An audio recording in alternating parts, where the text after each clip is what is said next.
Your area of expertise, penis size preferences. What's happening?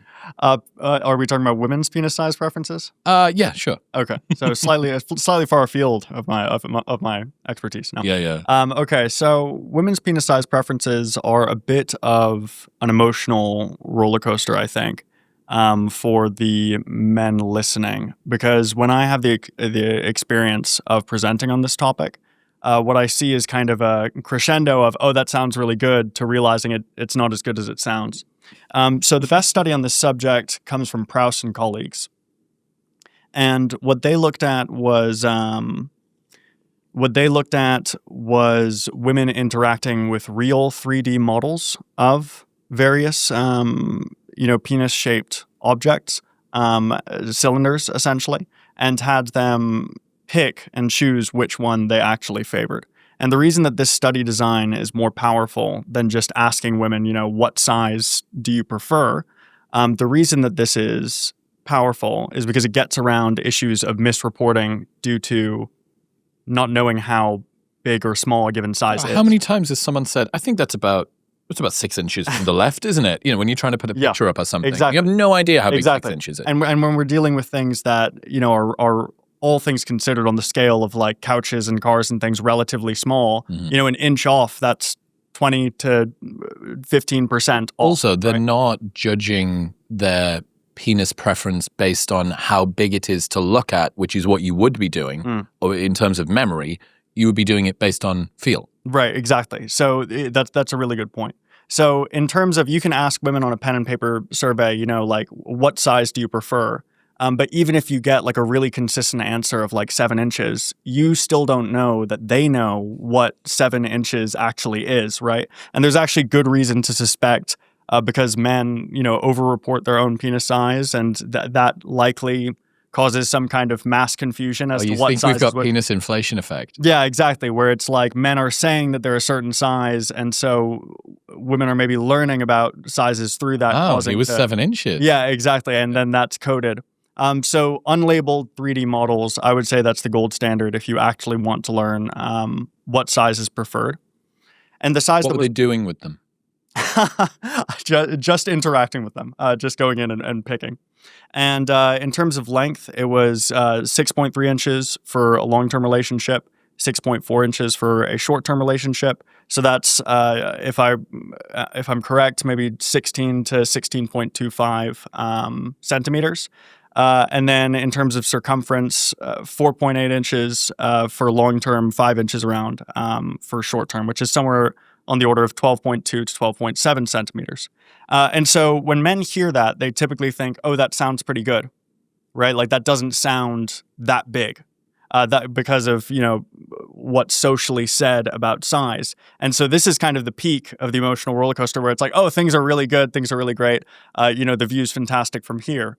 But then you look at men's perception, or at least their statement of their own size versus their actual size.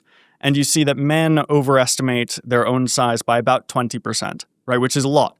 So rule of thumb, men are usually about an inch smaller than they think, or at least an inch smaller than they say. Mm-hmm. Again, that's quite a bit. 21% was the figure from the study I'm quoting.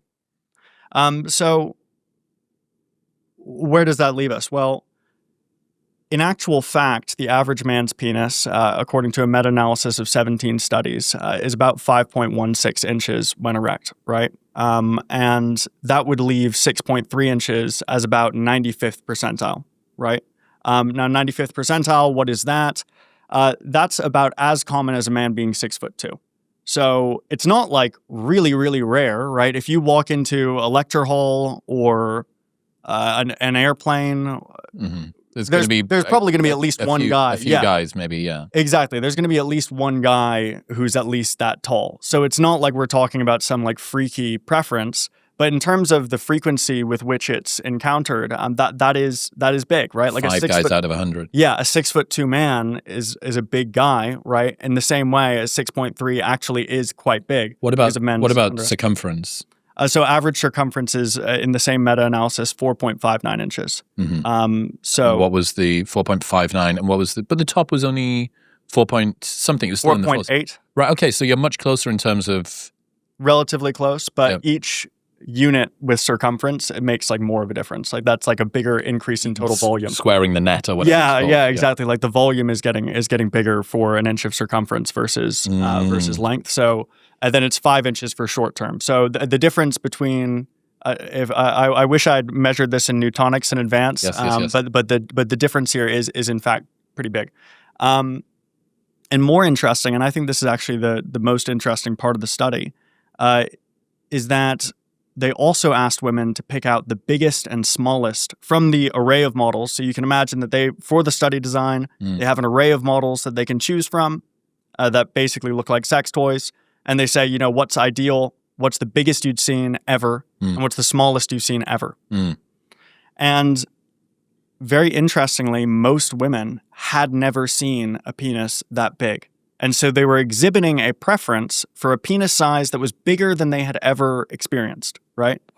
So that's the kind of, I would say that's now the trough of the roller coaster where things are as not fun as they could be. Yeah, I mean, it's also not fun if you're a woman too.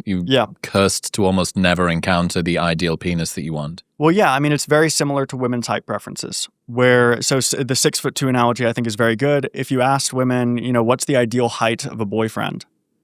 Maybe they'd say 6'2", right? A lot of them would say somewhere between, as we discussed in the last episode, somewhere between, maybe 6'3" and 6'5" would come up a lot, but maybe it would be 6'2". But then you ask them, have you ever dated a guy that tall? And most of them will say, no, never, right? It's the same thing with penis size. Now, these are ideal mate preferences, and ideal mate preferences can be a little silly, right? Like what's your ideal mate preference for a woman's salary? Right, it could be as rich as possible that doesn't occasion security concerns, right? But then in actual practice, you might not mind if it was even $20,000 a year, as long as everything else was lined up. So this is an ideal preference, and so ideally, most women probably would like to date a guy who's taller than 6'2", who's 6.3 inches. But because it's an ideal preference, they're likely flexible as to their minimum preference, which was not collected in this study. One insight, though, they did ask a very good behavioral outcome question. I really like behavioral outcomes as opposed to just statements, right, as to like hypotheticals. They said, have you ever broken up with a man over his size?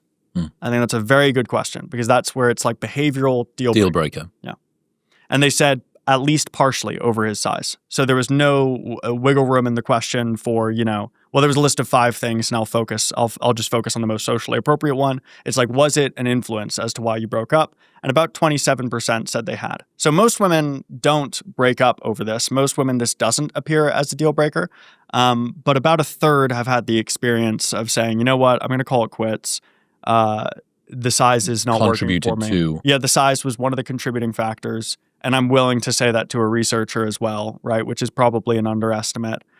And in most cases of that 27% subset, the vast majority of cases, it was because the guy was too small. There were some women who said that part of the contributing factor was too big, but it wasn't common. Couple of things come to mind. I would be interested to see the bell curve of how satisfied would you be, as in, I guess that the talking about fat tails when we're discussing this is a fraught. I'm going to guess that being a little bit under, or even like maybe a standard deviation under, versus a standard deviation over, there is an upper bound. Like on one, you're talking about less pleasure; on the other, you're talking about pain. Any woman who's ever had her cervix hit knows, like that's not fun. And that I would imagine actually you probably have more latitude on the small side than you do on the big side because there's no hard and fast rule about small, like being literally impractical or dangerous. There's no hard threshold, whereas the length of the cervix actually does. Exactly. Yeah. Because if you've got that hit, then that's it. It's going to be very uncomfortable. That's a really interesting point. I was imagining that it would be in the abstract before you said that. I would have assumed in the absence of data that it would function similarly to women's height preferences, where it's, tons and tons of benefit up to some reasonable point, like being way too short and then a decline that doesn't ever really bottom out. But given that fact that there is a There's only so much room at the end. Yeah, exactly. No, I know of a friend who actually did get rejected from a sexual encounter for being too large, like flat out. So that's not going inside of me. Yeah, exactly. So that can happen, and maybe that's something that can't be worked around. You know, in the same way. That's interesting. Before we continue, I've been drinking AG1 every morning for as long as I can remember now, because it is the simplest way I've found to cover my bases and not overthink nutrition, and that is why I partnered with them. Just one scoop gives you 75 vitamins, minerals, probiotics, and whole food ingredients in a single drink. Now, they've taken it a step further with AG1 Next Gen, the same one scoop, once a day ritual, but this time backed by 4 clinical trials. In those trials, it was shown to fill common nutrient gaps, improve key nutrient levels in just 3 months, and increase healthy gut bacteria by 10 times, even in people who already eat well. They've upgraded their formula with better probiotics, more bioavailable nutrients, and clinical validation. Plus, it's still NSF certified for sport, so you know that the quality is legit. Right now, when you first subscribe, you can get a free bottle of D3K2 and AG1 welcome kit, plus bonus AG1 travel packs, and for a limited time, US customers also get a sample of AGZ and a bottle of omega-3s. Just go to the link in the description below or head to drinkag1.com/modernwisdom. That's drinkag1.com/modern wisdom. Congratulations for making it to the end of a clip. Your brain has not been fried by TikTok. Watch the full episode here.